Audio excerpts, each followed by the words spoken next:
Φίλοι και φίλες, καλησπέρα. Είμαστε στα Σπάτα, στην οδό Βασιλέως Παύλου, που είναι ο κεντρικός δρόμος των Σπάτων και βεβαίως η αγορά των Σπάτων. Η λειτουργική και αισθητική αναβάθμιση του δρόμου είναι ένα από τα βασικά σημεία σύγκλησης μεταξύ του Δημάρχου Δημήτρη Μάρκου και εμού για την επόμενη πενταετία. Σήμερα θα σας παρουσιάσω τα 10 βασικά σημεία που αφορούν την ανάπλαση της οδού. Πρώτον, από την πλατεία Ηρώων που βρισκόμαστε τώρα έως την οδό Εσχύλου, δηλαδή την πρώην Eurobank, προβλέπεται ο δρόμος να είναι ήπιας κυκλοφορίας και χαμηλής όχλησης. Θα υπάρξουν βεβαίως οι ανάλογες σηματοδοτήσεις και παλόμενο σηματοδότηση σε αυτό εδώ το σημείο, ώστε να προειδοποιεί τα διερχόμενα οχήματα. Δεύτερον, θα δημιουργηθούν ελεύθεροι χώροι στάθμευσης αλλά και περιορισμένη στάθμευσης.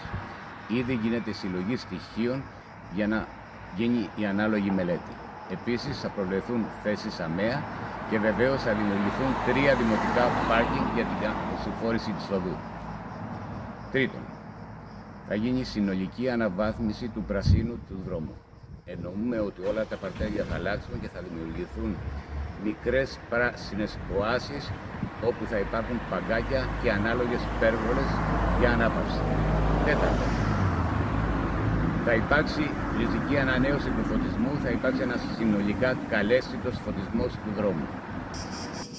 Ακόμη, ετοιμάζεται πρόγραμμα υπογειοποίησης των κάδων απορριμμάτων.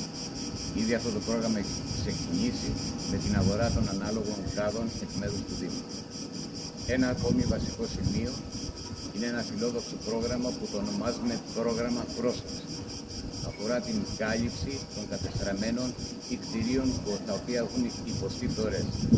Πρόκειται για μια μεγάλη προσπάθεια που θα δώσει μια συνολική αισθητική αναβάθμιση στην εικόνα της αγοράς. Ένα ακόμα σημείο αφορά την αγορά και την χωροθέτηση για την τοποθέτηση ηλεκτρικών ποδηλάτων.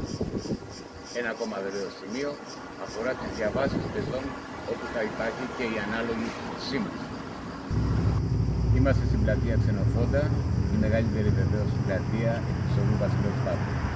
Προβλέπεται μελέτη η οποία θα εξετάσει το ενδεχόμενο συνολικής ανακατασκευής της πλατείας και ίσως και την δημιουργία κάποιων υπόγειων χώρων πάρκινγκ. Ένα μεγάλο έργο το οποίο θα δώσει καινούργια πνοή στην πλατεία.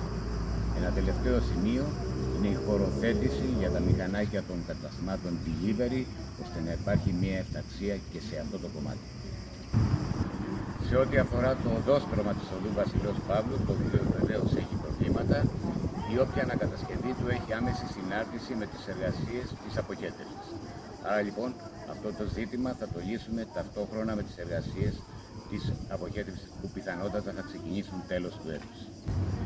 Αγαπητοί συνάδελφοι επαγγελματίες αλλά και κάτοικοι της Βασιλέως Παύλου, όλα όσα σας προείπα δεν αποτελούν προεκλογική εξαγγελία. Είναι διαπιστωμένη ανάγκη να γίνουν και θα γίνουν.